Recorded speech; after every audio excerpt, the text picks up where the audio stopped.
அண்மை செய்தியை பார்த்து வருகிறோம். சென்னையில் மதிமுகவின் நிர்வாக குழு கூட்டம் தற்போது தொடங்கியிருக்கிறது.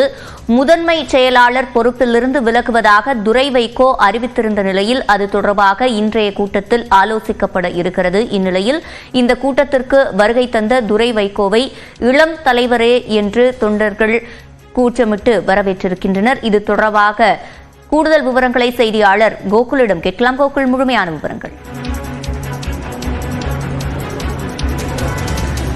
மதிமுகவுடைய நிர்வாக குழு கூட்டம் மதிமுகவுடைய அவைத்தலைவர் அர்ஜுன்ராஜ் தலைமையில் அந்த கட்சி தலைமை அலுவலகத்தில் தொடங்கி இருக்கிறது. இந்த கூட்டத்தில் மதிமுகவுடைய பொதுச் செயலர் வைகோ கலந்து கொண்டிருக்கிறார். சற்று முன்பு இந்த கூட்டத்தில் கலந்து கொள்ள அந்த கட்சியுடைய முதன்மைச் செயலராக இருந்த துரை வைகோ வருகை தந்தார். அவருக்கு தொண்டர்கள் அவர் வருகை தந்த போது இளம் தலைவரே என்று தொடர்ந்து கோஷமிட்டு அவரை வரவேற்றார்கள்.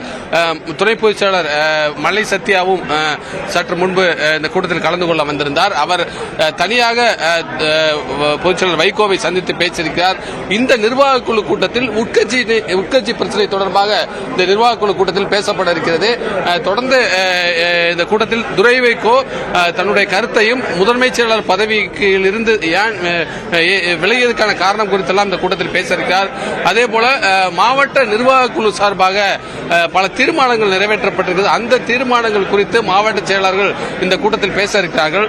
மல்லை சத்யாவிற்கும் துரை வைகோக்கும் இடையே இருக்கக்கூடிய இந்த பிரச்சனை குறித்து இந்த கூட்டத்தில் முக்கியமாக விவாதிக்கப்பட இருக்கிறது. இருவரையும் சமாதானப்படுத்தக்கூடிய முயற்சியில் வைகோ ஈடுபட்டு வருகிறார். துரை வைகோவை மீண்டும் முதன்மைச் செயலாளர் பதவியை ஏற்றுக்கொள்ள வேண்டும் என்று பல மூத்த நிர்வாகிகள் அவரிடம் பேசி சமாதானப்படுத்தியிருக்கிறார்கள். ஆனால் தன்னுடைய நிலைப்பாட்டிலிருந்து பின்வாங்க போவதில்லை என்று சற்று முன்பு துரை வைகோ தெரிவித்திருக்கிறார். துரை வைகோ இந்த கூட்டத்தில் தான் விலகியதற்கான காரணம் குறித்து நிர்வாக குழுவிடம் விளக்க இருக்கிறார். அதே நேரத்தில் மற்ற நிர்வாகிகள் துரை வைகோக்கு ஆதரவாகவே இந்த கூட்டத்தில் பேசுவார்கள் என்ற ஒரு தகவலும் வெளியாகிறது.